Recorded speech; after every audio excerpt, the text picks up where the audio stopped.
यशोमती मैया के नंद लाला।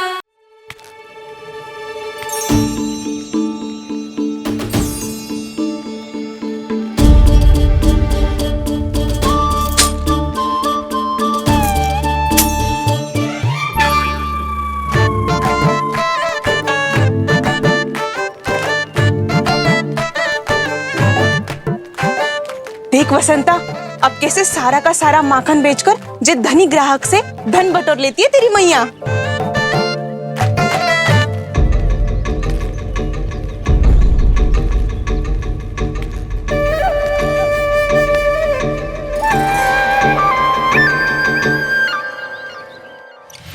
देखो देखो देखो कैसे छटपटा रहा है।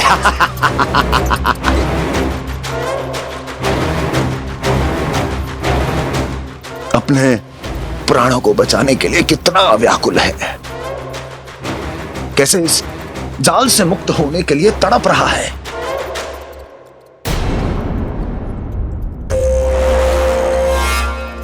यही दशा गोकुल वासियों की भी होने वाली है,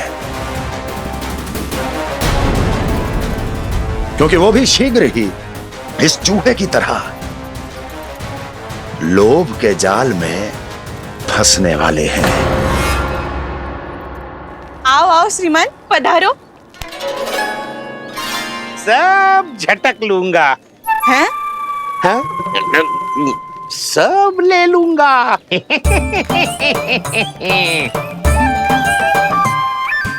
देखो श्रीमान, पूरे गोकुल में मुझसे अधिक स्वादिष्ट माखन किसी के पास ना होगो। अब अच्छे गुणवत्ता की वस्तु सस्ती थोड़ी ना होगी।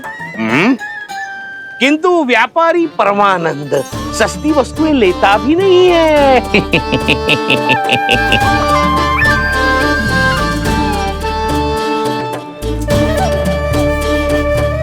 एक बार फिर सोच लो श्रीमान, हर मक्खन के मटके के बदले पूरे 2 सिक्के लेती हूँ मैं। 2 सिक्के? कहीं अधिक तो ना बोल दियो मैंने?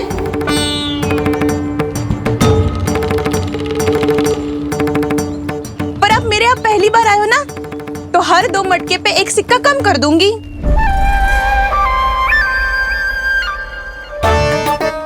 चार मटकी लोगे तो 1 और सिक्का कम कर दूंगी, लेकिन इससे अधिक कम कर ना पाऊंगी। छूट देकर मूल्य आधा कर रही है आप। मैं तो 2 गुना मूल्य देने के लिए तैयार हूँ।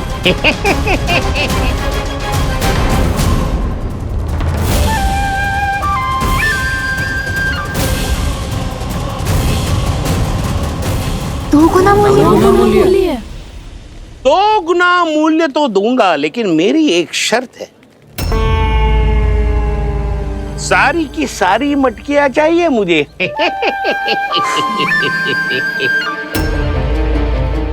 सब तो भाव कम कराते हैं, ये तो बढ़ा रही है। हाँ तो जे भी कोई पूछने की बात है, जे ले लो, जे ले लो, जे सारी की सारी मटकियां आपकी। लोभ में आकर लिया गया कोई भी निर्णय लाभकारी ना होता लल्ला। अच्छा जे बता, जो लोभ में आके तूने जे सारे लड्डू खा लिए तो क्या होगा? क्या होगा मैया? पेट दुखेगा लल्ला।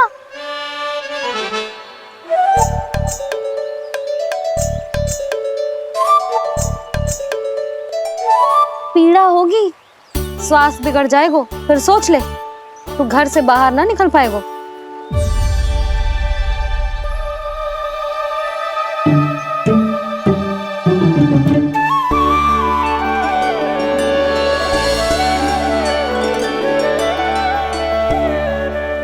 ये नारायण लोग तो सच्ची में बहुत भयंकर है, इससे तो बच के ही रहना पड़ेगा। पर बचा कैसे जाए?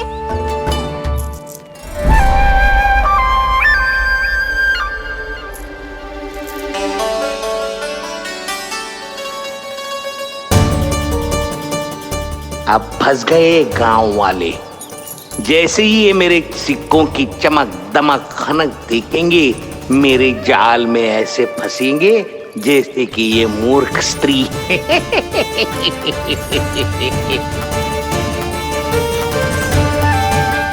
ये लीजिए,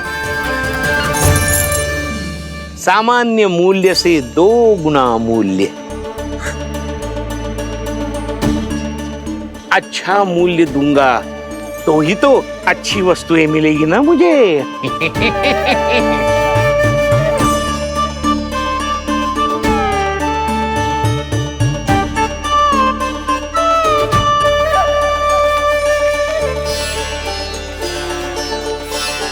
भाइयों, मैं मथुरा का सीधा साधा व्यापारी परमानंद हूं।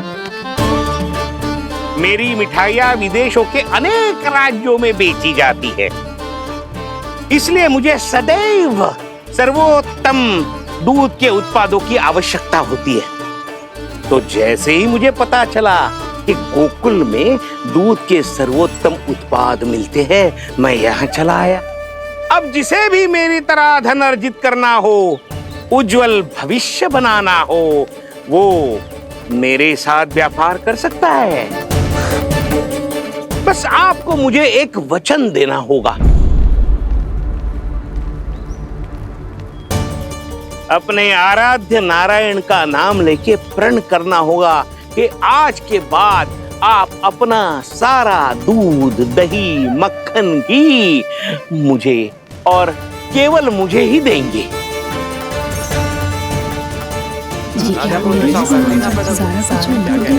ताकि इनका प्रबंध करने के लिए मुझे कहीं और भटकना ना पड़े।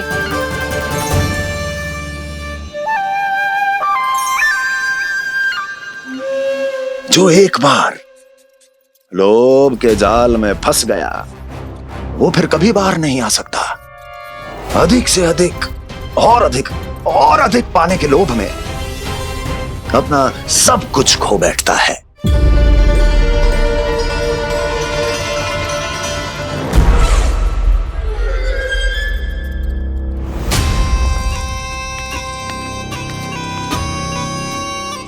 और फिर धीरे धीरे उसकी संघर्ष क्षमता समाप्त हो जाती है, और फिर जो बचता है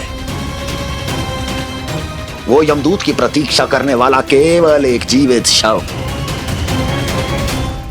और कुछ नहीं।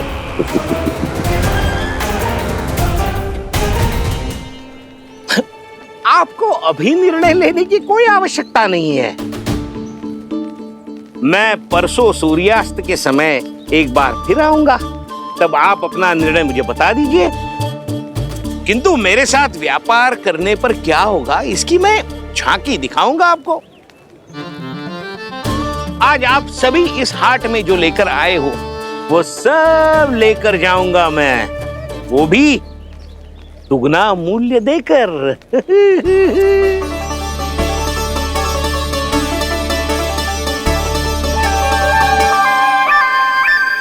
मैं तैयार हूँ व्यापारी जी।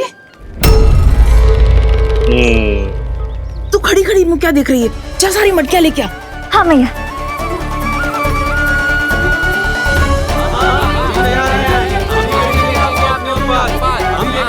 जाइए जाइए जाइए।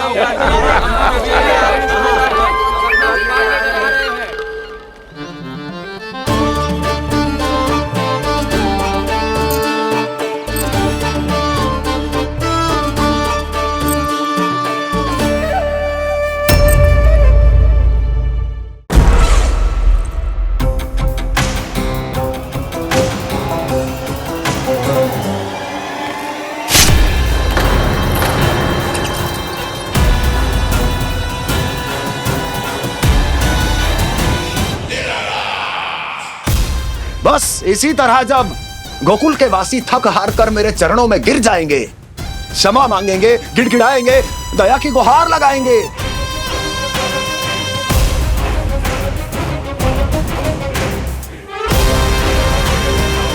तब मैं उस नंद को गोकुल में छुपे उस चूहे के साथ यहां आने पर विवश कर दूंगा।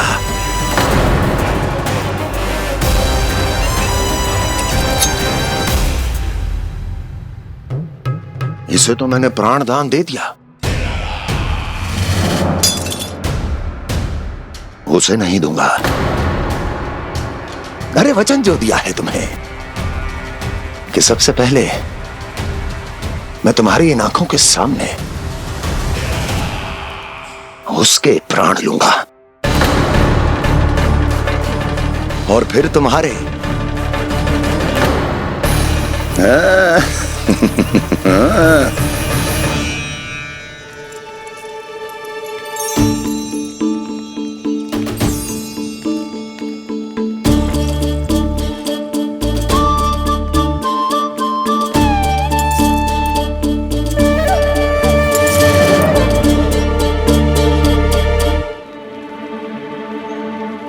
आपके सिक्के?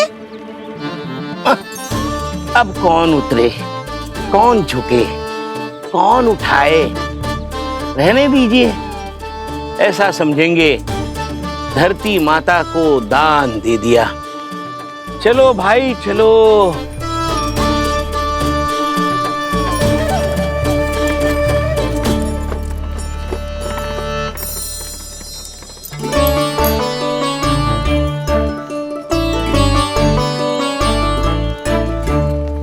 आज तो बहुत अधिक धन मिल गया। कोई और माने ना माने, मैं तो परसों ही जाकर व्यापारी जी को हाँ बोल दूंगी। फंस गए गांव वाले। बोलो ना आप दोनों, लोभ वाले राक्षस से कैसे बचा जा सकता है?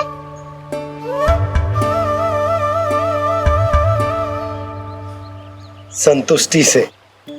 ये संतुष्टि कौन है? संतुष्टि एक साधारण सी कला होती जिसमें प्रवीण होने के लिए एक बात सीखना आवश्यक है कि हमारे पास जितना है उतने में प्रसन्न रहना चाहिए। पर अधिक मिल जाए तो अपने परिवार या अपने सखाओं के साथ या किसी ऐसे व्यक्ति के साथ जिसे उसकी आवश्यकता हो बांट लेना चाहिए, ताकि सबके पास पर्याप्त हो और किसी को भी कछु कमी ना हो, किसी को वस्त्र के बिना रहना ना पड़े, भोजन के बिना सोना ना पड़े। और वैसे भी कान्हा, हम जितना अपनी वस्तुओं को बांटते हैं ना, उससे कई गुना अधिक नारायण हमें दे देते हैं। पर मैया, बस अब शेष प्रश्न घर जाके पूजा पूरी करने दे मुझे।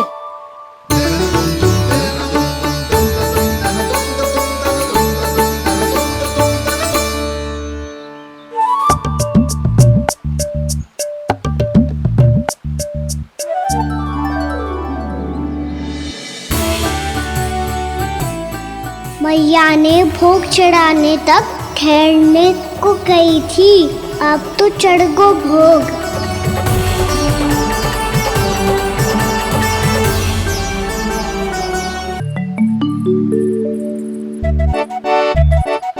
बाहर आ जाओ, सबके सब लड्डू लाए हो तुम्हारे लिए। हम तो तुझे भाव करके भयभीत करने वाले थे।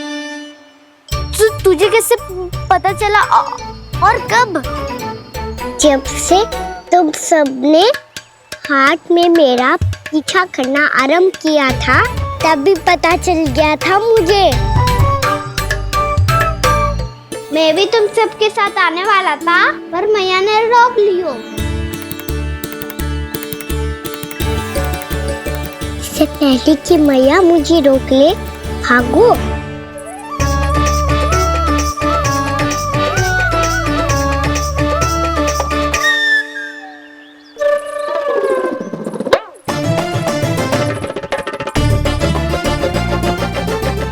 जब भागो और लड्डू भी ले गो।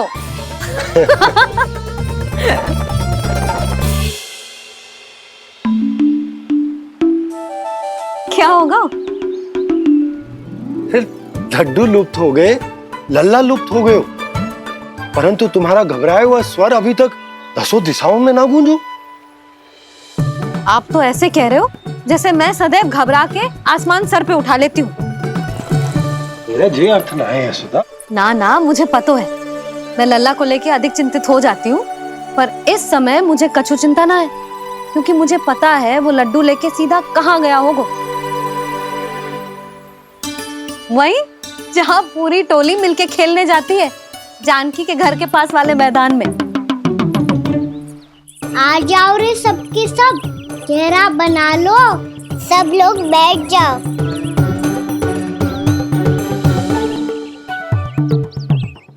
वहीं पेड़ के नीचे बैठ के सबको लड्डू बांटे गोजे। लो मधुमंगल, ले सुबल,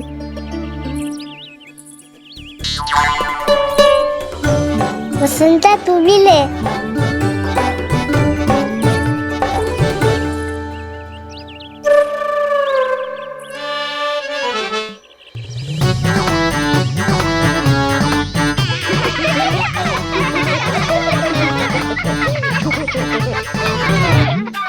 सुनी ना मैया ने क्या की? तो बहुत भयंकर ऋतु है, बहुत भयानक। ताई जी ने ये भी तो कही थी कि आवश्यकता से अधिक की इच्छा करना लोभ हो तो है, पर मेरी तो आवश्यकता ही अधिक है कान्हा। इतने भारी बर्तन तन में एक लड्डू कहाँ जाओगो, कुछ पता भी ना चलोगो। फिर तुझे 2 ना 4 लड्डू देने पड़ेंगे।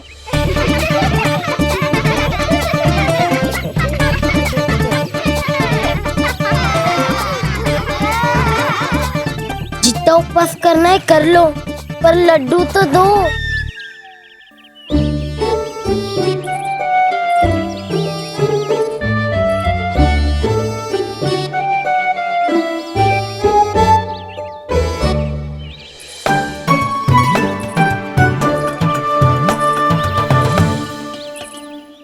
और जैसे ही जे बालक लड्डू खाने को होंगे, उनके मुंह तक पहुंचने से पहले ही कान्हा उन्हें रोक देगा। रुको,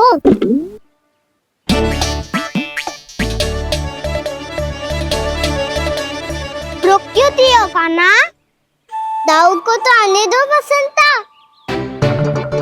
उनके बिना कैसे खा सकते हम अकेले अकेले?